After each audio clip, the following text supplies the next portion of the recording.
Good evening everybody, Simon here, Explosive Action, back for an October update.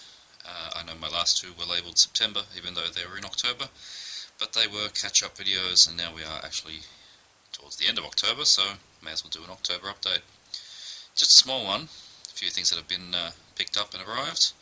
I'll start from the top here with the new Blu-rays, Hard Target 2, with Scott Adkins. Now I love Scott Adkins, definitely one of my favourite modern martial artists and action stars.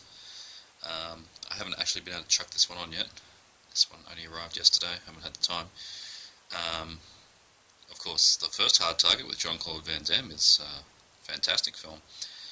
I am not naive, I don't expect that, but I expect Adkins kicking ass in this film being a bit of fun. So, yep, Hard Target 2. Now this one, Infamy, Australian science fiction film. I don't know a great deal about it, except for it's from the director of Gabrielle, from a few years ago, and turns out that I happen to, a couple of degrees of separation, know the people that made the film, so that's interesting. It certainly looks pretty cool. Has anybody seen Infamy before? Curious to see other people's thoughts on this film, but it definitely looks pretty interesting from the cover. These were 2 for $20 in current JB sale, so I was happy about that. This one I paid basically the price of stamps. London Has Fallen, sequel to Olympus Has Fallen. Now I can't comment on this film, but I really enjoyed the first one in an it's just shockingly bad fashion. It is some trash action, that first film, Olympus Has Fallen. This is from the same company as the first one, presumably. Millennium Films, New Image, same guys that do the Expendables films, and, well, 2/3 of my modern action film collection is New Image films, so I expect explosions, I expect rhetoric, I expect more explosions. London Has Fallen. I expect a good time. Now some ex-rentals. I went back to my video store.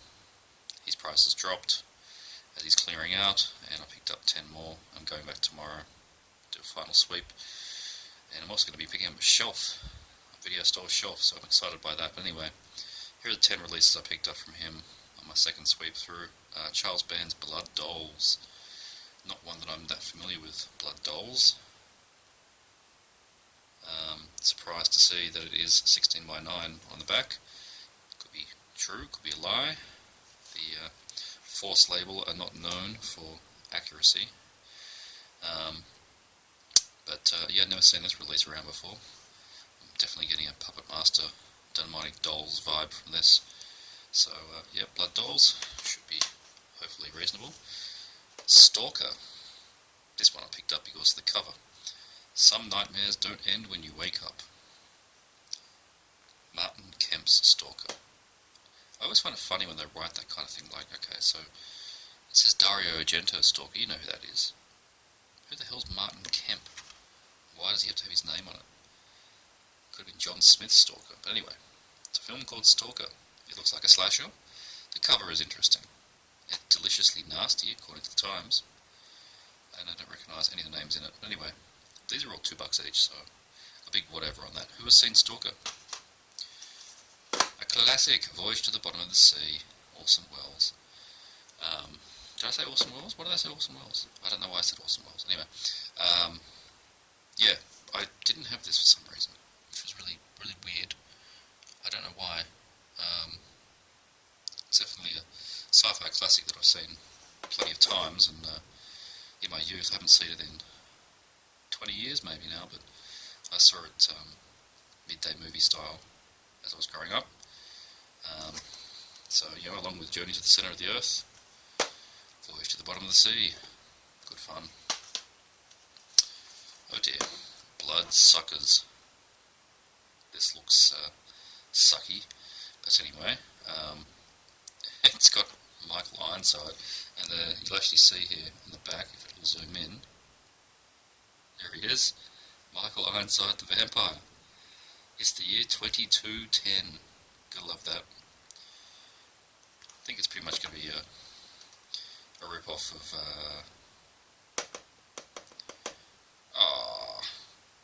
no, I've forgotten the name. The Australian vampire film from the Undead guys, the Sperry Brothers. What the hell was that called again? Daybreakers. That's it. I'm expecting it to be something like that. Slate Nate? No, it's Slaughter Night. Dutch, isn't it? Dutch? Yes, a Dutch horror film.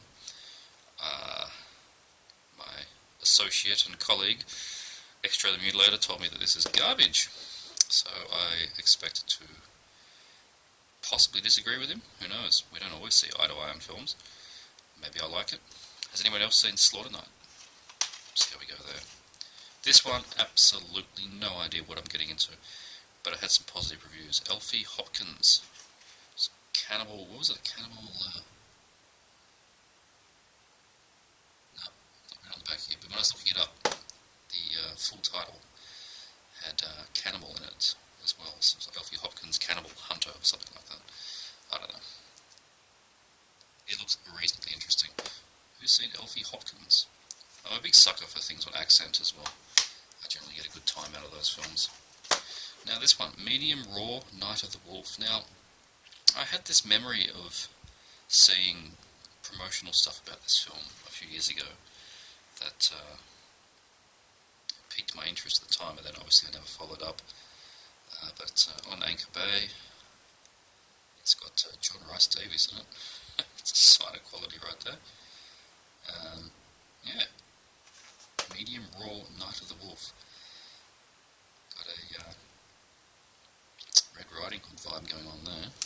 Possibly intentional? I don't know. Should get viewers jumping out of their seats. Well, we will see. Who's seen Medium Raw? The Power Within, in the tradition of Karate Kid. I've mentioned before I do like picking up these real DVDs as well. Their 2004 to 6 range of generally crappy action films are hard to find outside of X-Rentals. And here we are with another one in the spirit of Karate Kid. And it's a PM entertainment film as well. Only rated PG, yeah, Karate Kid. But I did say PM entertainment, didn't I? And yes, it should be reasonably entertaining, I hope. And last, in this little tiny update, is Hellblock 13, original release Troma, before the covers were all changed and they were bought out by, who bought them out? I can't remember. They're on Tribe originally, and then they went to Stomp Visual, and then they went to somebody else. Let's check, they're right here. Jigsaw, that's right. Started on Tribe, went to Stomp, went to Jigsaw. So Hellblock 13 looks favourable to me, this one. From the writer and director of Freak Show and Campfire Tales. Another one that's reasonably hard to find. I know recently I showed another one of their Tribe ones, I'll pull it out again, which was Rowdy Girls, also a hard one to find. So yes, more obscure Troma for my collection. And that is the update this time. Quite a small one, a little bit rambly, a little bit uninformed. But hey, that's how we do it around here. Just wing it. Buy them, film them, stick them on the shelves. Get to them eventually. I exaggerate, I'll probably watch most of these soon. But anywho, that's this update. See you next time.